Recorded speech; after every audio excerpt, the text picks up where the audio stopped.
Sugar.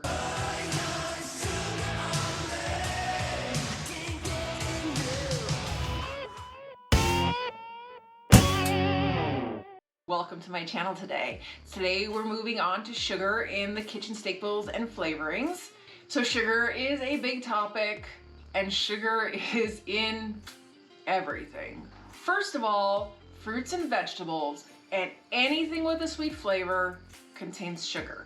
Sugar is a soluble carbohydrate. Simple sugars, also called monosaccharides, include glucose, fructose, and galactose.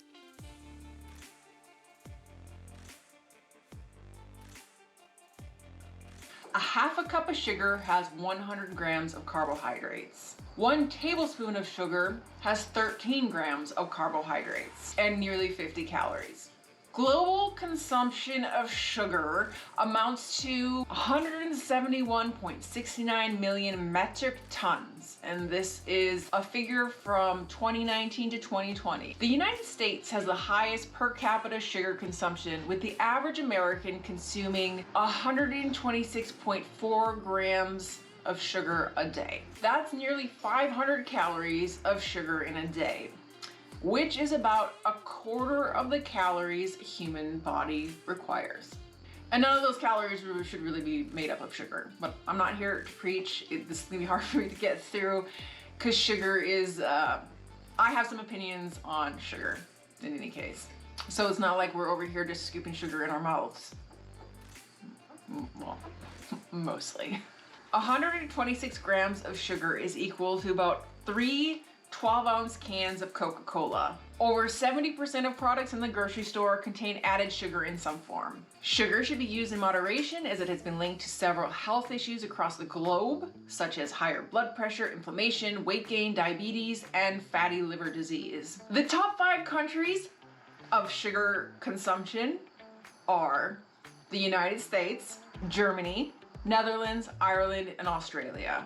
And that is in the order of most consumption to least consumption in the top 5. The top consumer of beet sugar, which is sugar originating from sugar beets, is France, Belarus, and Belgium. The top consumers of cane sugar, which is a sugar sourced from the cane sugar plant, is Brazil, India, and China. Cane domestication first started in the Polynesian Pacific island of New Guinea in 8000 BC, and in Taiwan and southern China, where it was first used to feed domesticated pigs. The first chemically refined sugar appeared in India about 2,500 years ago and reached the Mediterranean in the 13th century, where the juice was first refined into granule. The previous way of consuming cane sugar being to chew on the cane plant to extract the sweetness from the plant. The top producer of cane sugar is Brazil. Sugar in the United States and Britain was processed by slave labor until 1888.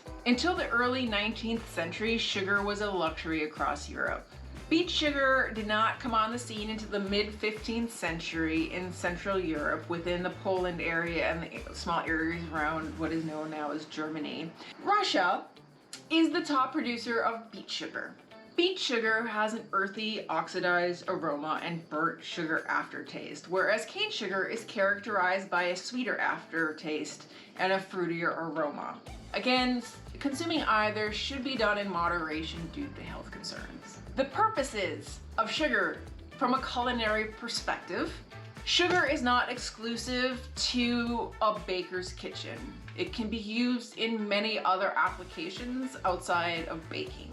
Sugar is used as a sweetener and a preservative, a texture modifier. It's used in fermentation, a flavoring and coloring agent, and a bulking agent. Sugar can also be used in non-coloring applications, such as prolonging the life of cut flowers by adding some sugar into the water. It can be used for pest control and cleaning and deodorizing appliances, such as a coffee maker, or as an exfoliant, and in some medicinal applications. In the middle of the 12th century, Englanders used sugar for treatment of fevers, colds, chapped lips, and stomach diseases. There are some different types of sugars, and they include natural sugars, solid sugars, liquid sugars, flavored sugars, specialty sugars, lots of different kind of sugars. First, we have natural sugars. Natural sugars include fruit juices and nectars from fruits such as dates, apples, bananas. Other natural sugars include honey and honeycomb, molasses, and maple syrup.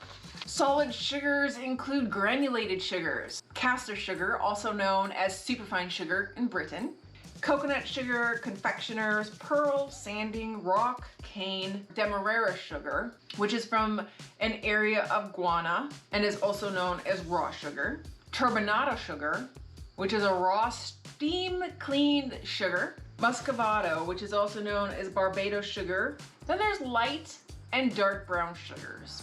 And these are sugars that have had molasses added to the regular white sugar. So light brown sugar is molasses and beet or cane sugar, and dark brown sugar is molasses or beet and cane sugar, just has more molasses in it. Popular liquid sugars include agave, barley melt syrup, brown rice syrup, coconut syrup, date nectar, evaporated cane juice or cane syrup. Cane sugar juice is the liquid sugar extracted from pressed sugar cane. It is consumed especially where sugar cane is commercially grown, such as in Southeast Asia, the Indian subcontinent, North Africa, and Latin America. Maple syrup, simple syrup, sorghum syrup, tapioca syrup, yucca syrup, and high fructose corn syrup. High fructose corn syrup is garbage, and you should never consume it.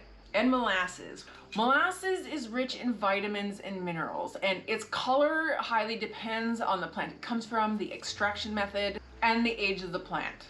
Molasses is the result of refining beet or cane sugar. All of these sugars can be adequately substituted for each other and can be used for adding a touch of sweetness to a sauce or salad dressing, such as barbecue, honey mustards, ranches, any other number of popular sauces and dressings, and also does the same for stews. There will be some information in the description about substitutions for sugar. I won't get into them now. Now we're gonna move on to flavored sugar, sugar infusions, and specialty sugars. They come in other forms such as pulled, spun, and rock. Amber rock sugar is recrystallized pure cane sugar. Colored sugars, natural flower honey strains, and infused honey, infused maple syrup, fruit, nut, spice, chili, alcohol, and otherwise flavored cane sugar. Then there's something called treacle or treacle, which is a very old term, is a sugary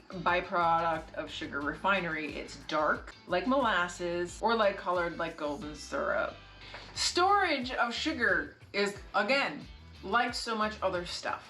However, you want to make sure that you're not going to store your sugar in a place where it can pick up flavors, because sugar absorbs flavors very easily. Store in a cool, dry, odor-free location, not the fridge. Moisture makes granulated sugar lumpy and hard, and aside from brown sugar, there is no way to reverse it. And one of the most common ways you can reverse the hardness of brown sugar is by throwing in like a slice of bread into the bag or something else that will pull the moisture out of the sugar. Next, we're moving on quickly to artificial sweeteners. Artificial sweeteners are discouraged unless needed for a specific dietary practice, such as diabetic and other low carbohydrate diets. However, it's probably best just to avoid artificial sugars if you can. Even then, the choice of artificial sweeteners should be carefully considered when cooking for others. Some artificial sweeteners include pancake syrup, which should not be confused with maple syrup, erythritol, monk fruit, stevia, allulose, aspartame, saccharin, and sucralose. And Splenda is actually a rebranded name for sucralose. So if you're trying to avoid sucralose, you should also avoid Splenda. There are many other plant-derived and artificial sweeteners that are added to processed foods that are unlikely to be encountered in the grocery store or most kitchens, such as isomalt and other sugar alcohols, such as sorbitol, malitol, xylitol. Sugar alcohols are known to cause intestinal discomfort and distress. There are a number of different studies being done on artificial sugars and their impact on human health, and it is probably best if you take a look at them and really consider their findings, as regular sugar is considered to be not that great. Artificial sugars can even be less great. And that's it for sugar. Sugar gets its own video. There's a lot of other things I could have said about sugar. Everybody loves sugar. I like sugar, even though I acknowledge that it's bad for me. I hope you've learned something from this video today. If you haven't and you have any questions of something I didn't cover, please leave it in the comment section below. Give me a thumbs up if you like this or any of my other content that you've watched. Thank you for stopping by my video today. And as always, have a wonderful day. And natural sugars